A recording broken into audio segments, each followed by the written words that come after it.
মানসিক ভারসাম্যহীন স্বামী, প্রতিবন্ধী সন্তানের বোঝা, দারিদ্রতার ভয়াল থাবা এবং ভাঙা টিনের ঘর, কোনো কিছুই সংসার থেকে আলাদা করতে পারেনি নাজমা বেগমকে। তার প্রতিটি সকাল শুরু হয় নিঃশব্দ সংগ্রামের ভার দিয়ে, আর প্রতিটি রাত শেষ হয় না বলা কষ্টের সাথে। সংগ্রামী এ নারী অসহায় হয়েও অদম্য শক্তির প্রতিচ্ছবি।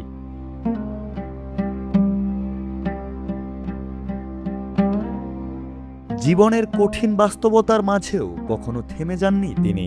ভোরের আলো ফোটার আগেই বেরিয়ে পড়েন কাজের সন্ধানে। এক বাড়ি থেকে অন্য বাড়ির দরজায় তীব্র আশা নিয়ে দাঁড়িয়ে থাকে তার ক্লান্ত শরীর। কাজ করে দিনে মাত্র 200-300 টাকা আয় হয়। এই সামান্য উপার্জনে কোনোভাবে টিকে আছে তাদের 6 সদস্যের সংসার। আমার সমস্যা, স্বামী মাথা খারাপ, মাথা নষ্ট, স্বামী কাজ কাম করতে পারে না, মাথার ডিফেক্ট, মাথা নষ্ট।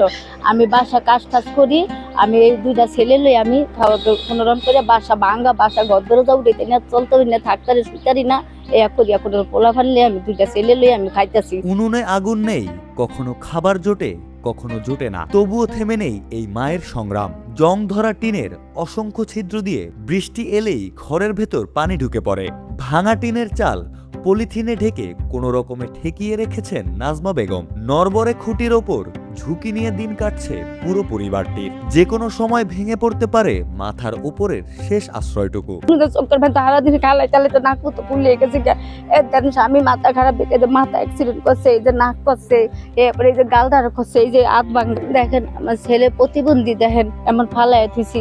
ছেলে কামাও করতে না, কাজও করতে, ছেলেরা ফালাই থুইছে। আমি কষ্ট করে দেন, কান্না করিয়া ওই দেন, কষ্ট করে রুজি করিয়া কাম করে বাসার তো না, এই ছেলে দুগলিয়া খাইতেছে। দেন চকি ভাঙে গেছে, একটু কোনো রকম থাকে, হেয়া পোকে মুখে কামড়ে একটু তক্তা দিয়ে বিছাই, তক্তা পানি পড়তে পড়তে পড়ছে, তক্তাও ভাঙে গেছে, কোনো রকম কাগজ বিছে একটু থাকতেছি। 10ম শ্রেণীতে পড়ুয়া ছোট ছেলে সাইদুল ইসলাম কাজ করে নিজের পড়াশোনা চালাচ্ছে। মায়ের সাথে অবদান রাখছে পরিবারের খরচ চালাতে। স্কুল, কাজ আর সংসারের দায়িত্বের চাপে শৈশব হারিয়ে গেছে অনেক আগেই। তবুও ক্লান্ত চোখে এক বুক স্বপ্ন নিয়ে সে লড়ে যাচ্ছে মায়ের কষ্ট কমাতে আর তাদের ভাঙা সংসারকে কোনোভাবে টিকিয়ে রাখতে। আমি নিজে কাজ করে আমার নিজের পড়াশোনার খরচপাতি দেই এবং আমরা ছোট 2 ভাই পড়াশোনা করি, বোন বিয়ে দিছি। শরীয়তপুর জেলার ভেদরগঞ্জে জেড.এইচ. শিকদার বিজ্ঞান ও প্রযুক্তি বিশ্ববিদ্যালয়ের সামনেই এই অসহায় পরিবারের বসবাস। প্রতিদিন তাদের ভাঙা ঘর আর মানবেতর জীবন দেখে ব্যথিত বিশ্ববিদ্যালয় পড়ুয়া শিক্ষার্থীরা। আধুনিক যুগে এসেও যখন দেখি যে মানুষ অট্টালিকায় বসবাস করে, তখন এই ঘরটার দিকে তাকালে আসলে আমাদের হৃদয় খুব ব্যথা হয়। মানবিক দায়বদ্ধতা থেকে নিজেরাই উদ্যোগ নিয়েছেন টাকা সংগ্রহ করে নাজমা বেগমের জন্য একটি নিরাপদ আশ্রয় তৈরি করে দেওয়ার। আগে তো একটু টিন ছিল, কিন্তু এখন যেই ঝড় তুফান হচ্ছে আর কি, কালবৈশাখী ঝড় শুরু হয়ে গেছে, তো এই কারণে এখন হচ্ছে ওই টিনটাও এখন নেই।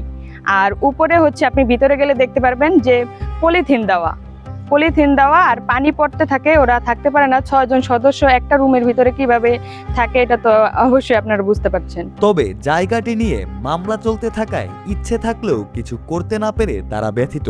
নাজমা বেগমের স্বপ্নকে বাস্তবে রূপ দিতে আরো সহযোগিতা প্রয়োজন। জায়গা নিয়ে মামলা চলতেছে, তো এই কারণে আমরা এই জায়গায় কোনো একটা বাড়ি নির্মাণ করে দেবো সেটাও পাচ্ছি না।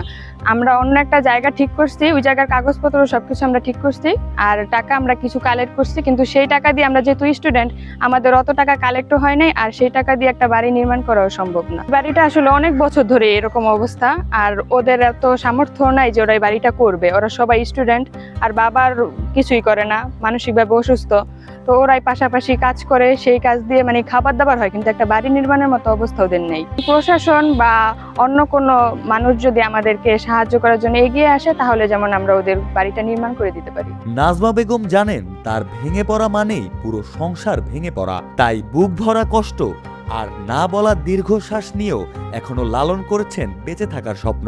একটি নিরাপদ আশ্রয়স্থল আর পরিবারের মুখে একটু স্বস্তির হাসি দেখার আশায় উৎসর্গ করেছেন পুরো জীবন।